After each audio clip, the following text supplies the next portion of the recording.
ఇప్పుడు కార్టూన్లలో, science fiction సినిమాలలో చూసిన ఆకాశంలో ఎగిరే బైకులు ఒక ఊహ మాత్రమే అనుకున్నాం గదా. కానీ ఆ ఊహ ఇప్పుడు నిజమయ్యే రోజులు దగ్గరపడ్డాయి. ఎలక్ట్రిక్ ఎగిరే బైకులు ఇప్పుడు కేవలం కాన్సెప్ట్లు మాత్రమే కాదు, కొన్ని కంపెనీలు ఇప్పటికే వాటిని టెస్ట్ డ్రైవ్లు చేస్తున్నాయి.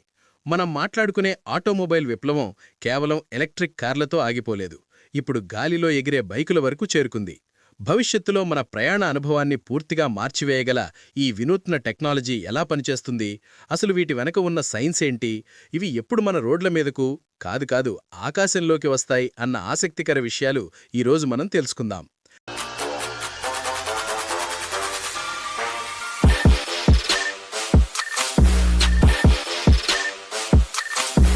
నిజానికి ఈ ఎలక్ట్రిక్ ఫ్లయింగ్ బైక్లు హెలికాప్టర్లు మరియు డ్రోన్ల కలయిక అని చెప్పవచ్చు. వీటిని వర్టికల్ టేకాఫ్ అండ్ ల్యాండింగ్ అంటే నిట్ట నిలువుగా పైకి లేచి నిట్ట నిలువుగానే కిందకు దిగే సామర్థ్యం కలిగి ఉంటాయి. వీటిలో సాధారణంగా శక్తివంతమైన ఎలక్ట్రిక్ మోటార్లు మరియు ప్రొపెల్లర్లు ఉంటాయి. డ్రోన్ల మాదిరిగానే ఈ ప్రొపెల్లర్లు వివిధ కోణాల్లో తిరుగుతూ బైకును గాలిలోకి లేపడానికి, ముందుకు కదలడానికి మరియు గాలిలో స్థిరంగా ఉండటానికి సహాయపడతాయి. మనం సినిమా హీరోలు బైక్ మీద ఎగిరినట్టు ఇవి గాలిలో స్టైల్గా నిలబడగలవు. వీటిలో ఉండే బ్యాటరీ టెక్నాలజీ చాలా కీలకం.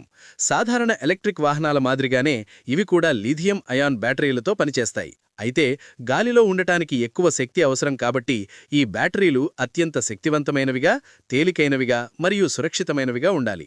ఒక్కసారి ఛార్జింగ్ చేస్తే ఎంత దూరం వెళ్తాయి అనే విషయం ఇప్పుడు టెస్టింగ్లో ఉంది. కానీ మొదట్లో ఇవి తక్కువ దూరాలకు, వ్యక్తిగత ప్రయాణాలకు మాత్రమే ఉపకరిస్తాయి. ఇక వీటిని నియంత్రించడం ఎలా అనే ప్రశ్న కూడా చాలామందికి వస్తుంది. డ్రోన్ల మాదిరిగానే వీటిలో అధునాతన కంప్యూటర్ సిస్టమ్స్, సెన్సార్లు మరియు గైరోస్కోప్లుంటాయి. ఇవి బైక్ బ్యాలెన్స్ను ఎప్పటికప్పుడు సరిచేస్తూ పైలట్ లేదా రైడర్ చాలా సులభంగా నియంత్రించేలా చేస్తాయి. భవిష్యత్తులో జీపీఎస్ ఆధారిత ఆటో పైలట్ సిస్టమ్స్ కూడా వీటిలో ఉండవచ్చు. అంటే మీరు గమ్యాన్ని ఎంచుకుంటే అది మిమ్మల్ని అక్కడికి సురక్షితంగా తీసుకెళ్తుంది. మరి భద్రత విషయానికొస్తే ఇది చాలా కీలకమైన అంశం. ఒకవేళ మోటార్లు ఆగిపోతే ఏంటి, లేదా బ్యాటరీ అయిపోతే ఏంటి వంటి ప్రశ్నలు రావడం సహజం. దీనికోసం ఈ బైక్లలో మల్టిపుల్ ప్రొపెల్లర్లు ఉంటాయి.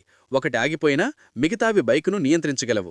అత్యవసర పరిస్థితుల్లో పనిచేసే parachute systems, automatic landing systems వంటి అధునాతన భద్రతా ఫీచర్లను కూడా వీటిలో పొందుపరుస్తున్నారు.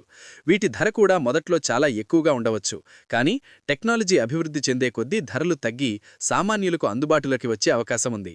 జపాన్, యుఎస్ వంటి దేశాల్లో ఇప్పటికే కొన్ని కంపెనీలు వీటి ప్రోటోటైపులను విజయవంతంగా పరీక్షించాయి.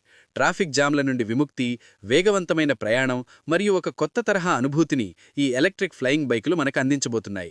రోడ్ల మీద కాకుండా ఆకాశంలో ప్రయాణించే రోజులు ఎంతో దూరం లేవు.